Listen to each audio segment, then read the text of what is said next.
Hello everyone, welcome back to the channel. আশা কৰো আপোনালোক সকলো ভালে আছে। এয়া চাওক এতিয়া ৰাতিপুৱা 5:30 বাজিছে আৰু আন্ধাৰে হৈ আছে। হামৰেনত পুৰা ডাঠ কুঁৱলী আৰু নিয়ৰো পৰি আছে। ঠাণ্ডা বহুত। তথাপিতো মই এফালে যাবলৈ ওলাইছো ডিফুলৈ। গতিকে হামৰেনৰ পৰা ডিফুলৈ যেটো বাছ জাৰ্নি হেতু আজি আপোনালোকৰ লগত শেয়াৰ কৰিম বুলি ভাবিছো। কাউন্সিলৰ বাছখন আহিব 5:30 বজাত। মই ঘৰৰ সন্মুখতে উঠিম আৰু ইয়াতে উঠো সদায় জলৈকে গলেও। ভাবিছো ডিফুখন আজি আপোনালোকক অকমান দেখুৱাই দিও যেহেতু কাৰ্বি আংলং বুলি ক'লে সকলোৱে ডিফু চহৰখনৰ কথাই প্ৰথমতে মনলৈ আনে। গতিকে যিমানখিনি পাৰো দেখুৱাম আৰু মোৰো কাম এটা আছে বিশেষ যাৰ বাবে মই যাব লগা হৈছে ইমান ৰাতিপুৱাই। গতিকে যিমানখিনি পাৰো দেখাবলৈ চেষ্টা কৰিম। আপোনালোকে ভিডিঅটো চাই থাকক। এয়া আন্ধাৰ হৈ আছে আৰু মোৰ বাছখন আহি পাই গৈছে। ডিফুৰ বাছখন এয়া মই ৰৈ আছো বাছলৈ।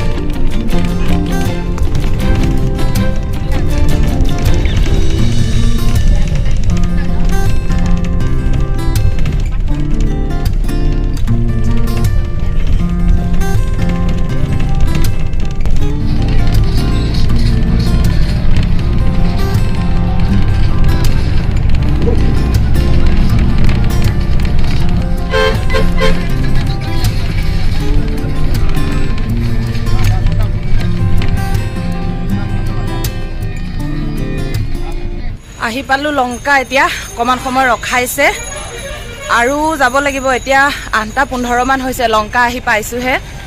ডিফু চাগে 9:30 মানত পামগে আৰু যাওঁ। বেছি সময় ৰখোৱা নাই, ইয়াত অকমান সময় ৰখাইছে। বাছ ৰৈ আছে মোলৈ এখন। যাওঁ আৰু লগ পাই আছো আপোনালোকক।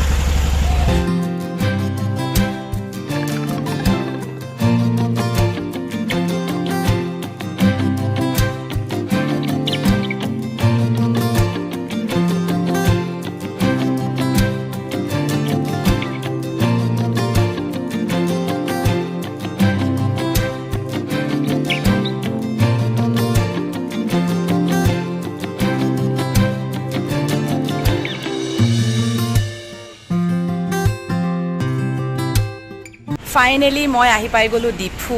আৰু কলৈনো আহিছো আপোনালোকক কৈ দিওঁ। এটা অফিচিয়েল কামত আহিছো। হিন্স এটা দি দিওঁ। মই আহিছো IS অফিচলৈ। যেহেতু স্কুলৰ টিচাৰ হয় গতিকে IS অফিচত ইটো সিটো সৰু সুৰা কাম ওলায়ে থাকে। সেইকাৰণে ইমান দূৰৰ পৰা আহিব লগা হ'ল। এই ভিডিঅ'টোৰ জৰিয়তে আজি বহুতৰে আৰু এটা হয়তো কনচেপ্ট ক্লিয়াৰ হ'ব যে বহুতেই ভাবে কাৰ্বি আংলং বুলি ক'লে হামৰেন আৰু ডিফু ওচৰতে বুলি ভাবে। কিন্তু দেখিছে মই ৰাতিপুৱা 5:30 গাড়ীত উঠিছো আৰু এতিয়া বাজিছে 9:45। 9:45 মই ডিফু আহি পাইছোঁ। IS অফিচটো একদম ৰাস্তাৰ কাষতে হয়। গতিকে নামি দিলোঁ বাছৰ পৰা। যথেষ্ট দূৰ হয়। এটা সৰু কামৰ কাৰণেও আমি হামৰেনৰ পৰা ডিফু আহিব লগা হয় আৰু বহুতেই কষ্ট হয়। এখন জিলাৰ মানে ইমূৰৰ পৰা সিমূৰ। এতিয়াতো জিলাও বেলেগ হ'ল। হামৰেন পৰে এতিয়া পশ্চিম কাৰ্বি আংলঙত আৰু ডিফুটো কাৰ্বি আংলঙতেই আছে। গতিকে বহুতেই কষ্ট হয় আমাৰ সৰু সুৰা কামৰ কাৰণে আহিবলৈও। সেয়াই আৰু এতিয়া যিহেতু 10টাও বাজা নাই গতিকে অফিচ খুলিছেহে মাত্ৰ। অফিচৰ মানুহবোৰ 10:30 11টা বজাতহে আহিব বুলি কৈছে। গতিকে অকণমান সময় ৰ'ব লাগিব। আৰু যদি সোনকালে কাম শেষ হয় তেনেহ'লে ডিফুত ওচৰে পাজৰে ক'ৰবালৈ যাওঁ যদি দেখুৱাম আৰু ক'ব নোৱাৰোঁ। যিহেতু অফিচিয়েল কাম কিমান টাইম লাগিব গম নাপাওঁ। মই অকণমান সময় ৰ'ব লাগিব। কোনো আহি পোৱাই নাই, মই অকলে আহি পাইছোঁ।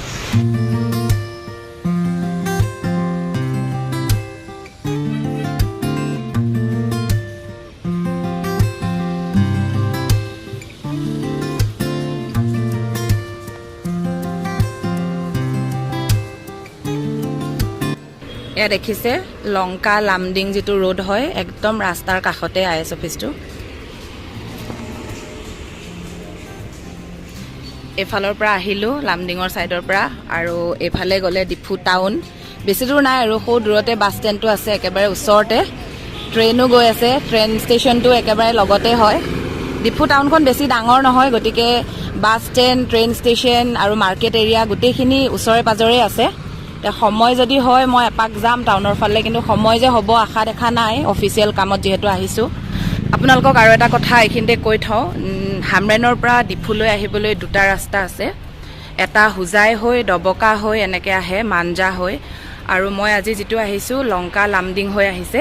এফালে অকণমান চমু হয় আৰু ৰাস্তা বহুতেই ভাল আপোনালোকে দেখিছে 4 লাইনৰ ৰাস্তা লংকাৰ পৰা লামডিং হৈ যিটো আহে ডিফুলৈ বহুতেই ধুনীয়া ৰাস্তা আগতে এইটো ৰাস্তা বন্ধ হৈ আছিল বহুত বছৰ গাড়ী চলা নাছিলে কিন্তু আজি কেই বছৰমানৰ পৰা আকৌ খুলিছে যেহেতু 4 লাইনৰ ৰাস্তা কমপ্লিট হৈ গৈছে ধুনীয়া হৈ গৈছে সেইকাৰণে এফালে আহি ভাল পায় মানুহবোৰে আৰু ৰাস্তা যেহেতু ভাল গতিকে এফালে ভাল হ'ব নিশ্চয় আহিবলৈ সেইকাৰণে ময়ো এফালে আহিলোঁ আৰু যদি কাম বন কৰি সোনকালে আজৰি হওঁ তেনেহ'লে একেখন বাছতে যামগে বুলি ভাবিছোঁ কিন্তু 1 বজাত বাছখন এৰিব ইয়াৰ পৰা এতিয়া 1 বজাৰ আগত অফিচিয়েল কামবোৰ শেষ হয় নে নহয় এতিয়া ক'ব নোৱাৰিম অকণমান সময় ৰ'ব লাগিব যিহেতু 10টা বাজিবহে এতিয়া বাজাই নাই আৰু ভাড়াটো কৈ দিওঁ আপোনালোকক হামৰেনৰ পৰা ডিফুলৈ 250 লৈছে ভাড়া ঠিকে আছে গুৱাহাটীলৈও 250 লৈছিলে আৰু ইয়ালৈও 250 লৈছে কাউন্সিলৰ বাছবিলাকত অকণমান ভাড়াটো কম হয় প্ৰাইভেট বাছতকৈ আগতেও কৈছোঁ চাগে মই আপোনালোকক তো এইখিনিও আপোনালোকক জনাই থলোঁ কেতিয়াবা যদি হামৰেনৰ পৰা আহিব বিচাৰে ডিফুলৈ হেল্পফুল হ'ব নিশ্চয় আৰু বহুতেই ভাবি আছিলে কাৰ্বি আংলঙৰ গোটেইকেইটা প্লেচ ওচৰে পাজৰে হয় ওচৰা ওচৰি হয় মোক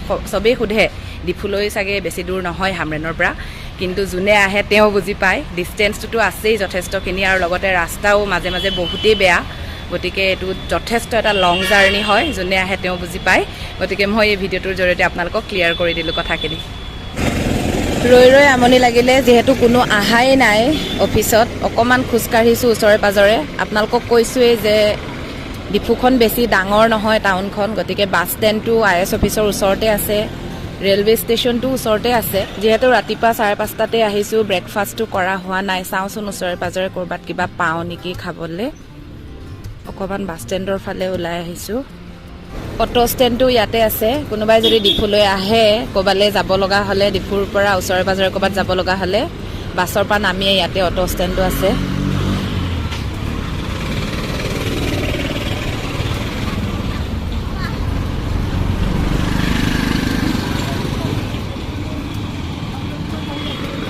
মই বিচাৰি আছোঁ এখন সৰু সুৰা হোটেল য'ত নেকি মই ব্ৰেকফাষ্টটো কৰিব পাৰোঁ আছে বাৰু ওচৰতে বহুত কেইখন হোটেল তথাপিতো চাওঁচোন অকণমান দূৰলৈ যাওঁ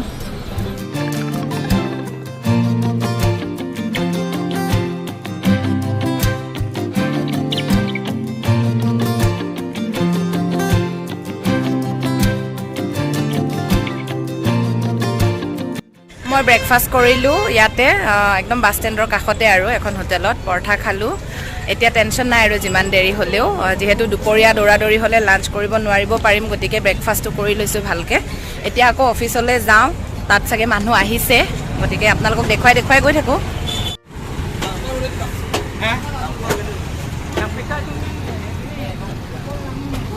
এক পাক ঘূৰিছোঁ চক্কৰটোত মই যিখন বাছত আহিছিলোঁ বাছখন ইয়াতে আছে সেইখন ৰখাই থৈ দিছে ইহঁতি 1 বজাত এৰিব মই যদি 1 বজাৰ আগত আজৰি হ'ব পাৰোঁ তেতিয়া মই যাব পাৰিম আৰু বাছখনত মই এনেই ঘূৰি ফুৰিছোঁ এতিয়া সেইটো হৈছে আমাৰ ৰেলৱে ষ্টেচন অকণমান ওচৰলৈ লৈ যাওঁ আপোনালোকক দেই মইতো আৰু ট্ৰেইনত উঠি ক'তো নাযাওঁ তথাপিতো এনেই আছোঁ যিহেতু গতিকে অকণমান দেখুৱাই দিওঁ আপোনালোকক মোৰ টাইমটো পাছ হৈ যাব আৰু লগতে আপোনালোককো দেখুওৱা হ'ব ডিফু যিটো ট্ৰেইন ষ্টেচন আছে বেছি ডাঙৰ নহয় একদম সৰু হয় তথাপিতো আগতকৈ বহুতখিনি ধুনীয়া কৰিলে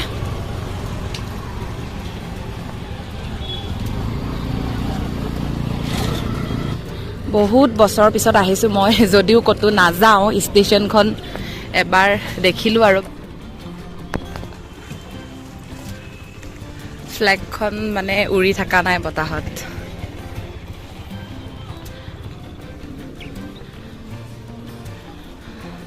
এইটো চাওক ৱেলকাম টু ডিফু ষ্টেচন একেবাৰে সৰু ষ্টেচন হয় তথাপিতো ধুনীয়া আৰু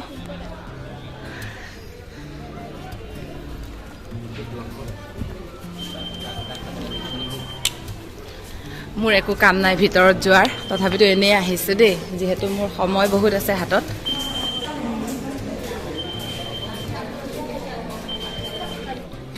এইফালে যায় ডিমাপুৰ হৈ এইফালে মৰিয়নি একদম শিৱসাগৰ ডিব্ৰুগড় চব ওলাবগৈ আৰু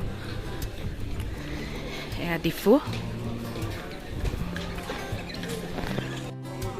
আৰু ইয়াৰ অপজিট চাইডে এইটো লংকাৰ পৰা আহিব এইফালে ট্ৰেইন মানে এইফালে লংকা হোজাই গুৱাহাটী যায় আৰু ধুনীয়া হয় ষ্টেচনটো সৰু যদিও দেখুৱাই দিলোঁ আপোনালোকক মোৰ যেহেতু ইয়াত একো তেনেকুৱা বিশেষ কাম নাই গতিকে মই ওলাই যাওঁ এতিয়া মই IS অফিচলৈ যাওঁ মোৰ যিটো কামৰ কাৰণে আহিছোঁ 10:24 হৈ গ'ল সেইটো দেখা পাইছে আপোনালোকে গতিকে মই আৰু ইয়াত টাইম ৱেষ্ট নকৰোঁ, দেখুৱাবলগীয়া তেনেকুৱা একো নাই বিশেষ। মই ওলাই যাওঁ।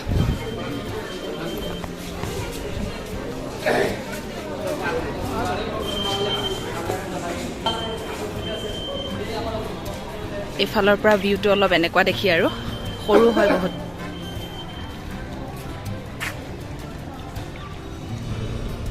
ষ্টেচনৰ পৰা ওলাই আহিলোঁ আৰু একদম লগতে বাছ ষ্টেণ্ডটো হয়।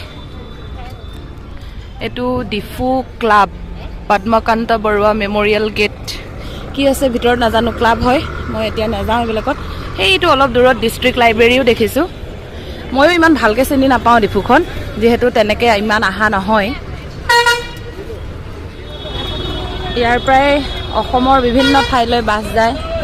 বোকাখাট, গোলাঘাট, যোৰহাট, এইফালে নগাঁওলৈতো আৰু গৈয়ে থাকে, গুৱাহাটীলৈতো গৈয়ে থাকে।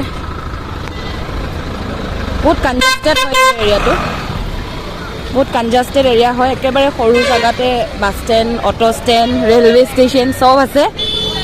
বাট ষ্টিল কমিউনিকেশ্যনৰ কাৰণে প্ৰব্লেম নহয় আৰু। হামৰেনৰ এইটো দিন দেখিবলৈ আৰু কিমান বছৰ ৱেইট কৰিব লাগিব ঠিক নাই। তাততো বহুত পিছ পৰি আছে। দিনটোত কেইখন গাড়ী চলে মানে হিচাপ কৰিব পৰা হৈ আছে হামৰেনৰ ফালে। নগাঁৱলৈ এখনেই বাছ যায় ৰাতিপুৱা 6টা বজাত, তাৰপিছত আৰু নাই। ইয়াৰ পৰা তেনেকুৱা নহয়, এনি টাইম গাড়ী গৈয়ে থাকে। এয়া মই খোজকাঢ়ি আহিয়ে একেবাৰে ওচৰতে কৈছোঁ আপোনালোকক, সেইটো IS অফিচ আহি পাই গ'লোঁ। এইটো হৈছে BSNL অফিচ, ভাৰত সঞ্চাৰ নিগম লিমিটেড। এইটো হামৰেনত বহুত ঠাণ্ডা, কিন্তু ডিফুত সেই ঠাণ্ডাটো নাই। সেই পাহাৰীয়া ঠাইৰ যিটো মানে ভাৱ, সেইটো ইয়াত নাই। গৰম লাগিছে লাহে লাহে আৰু চুৱেটাৰ খুলিব লাগিব। এইটো খুব ধুনীয়া নাৰ্চাৰী এখন আছে IS অফিচৰ একদম সন্মুখত। চাওকচোন কি কালাৰফুল ধুনীয়া ধুনীয়া ফুল আছে। অকণমান সময় ব্ৰেক দিওঁ, যিহেতু মোৰ কাম আছে। কামখিনি কৰি লওঁ, তাৰপাছত লগ পাই আছোঁ। এতিয়া 12:30 বাজি গ'ল আৰু মোৰ অফিচৰ কামটো জাষ্ট শেষ হৈছে। IS অফিচৰ পৰা ওলালোঁ, মই এতিয়া বাছত উঠিবলৈ গৈ আছোঁ। ভাবিছিলোঁ ডিফু বজাৰখন অকণমান আপোনালোকক দেখুৱাই দিম বুলি, কিন্তু এইটো আজি সম্ভৱ নহ'ল। একেদিনাই চব কাম কৰাটো সম্ভৱ নহয়। তথাপিতো যিমানখিনি পাৰোঁ আপোনালোকক দেখুৱালোঁ আৰু ওচৰে পাঁজৰে যিখিনি আছিলে। যেনে তেনেহে হৈছেগৈ মোৰ কামটো। মই আজি যাব নোৱাৰিম বুলিয়ে ভাবিছিলোঁ, কিন্তু যেনে তেনে লাকিলি হৈ গ'ল আৰু 12:30 বজাত। গতিকে আধা ঘণ্টা সময় আছে। এতিয়া গাড়ীত উঠোঁগৈ, তাৰপাছত আকৌ হামৰেনলৈ উভতনি যাত্ৰা। এয়া মই বাছৰ ওচৰত আহি গ'লোঁ, যাওঁ আৰু। বহুত কষ্ট হৈছে, যদিও ডিষ্ট্ৰিক্ট চেঞ্জ হ'ল, ৱেষ্ট কাৰ্বি আংলং আৰু কাৰ্বি আংলং, কিন্তু সৰু সৰু অফিচিয়েল কামৰ কাৰণে ডিফুলৈ আহিব লগা হয় হামৰেনৰ পৰা।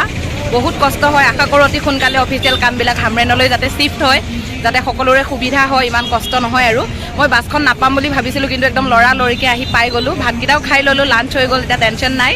6টা বজাৰ আগে আগে হামৰেন গৈ পাই যাম। গতিকে ব্লগটো শেষ কৰি দিওঁ আৰু কেনেকুৱা লাগিলে জনাবলৈ নাপাহৰিব। আকৌ আহি আছোঁ কম দিনৰ ভিতৰত অন্য এটি ব্লগ লৈ। আজিলৈ বাই বাই।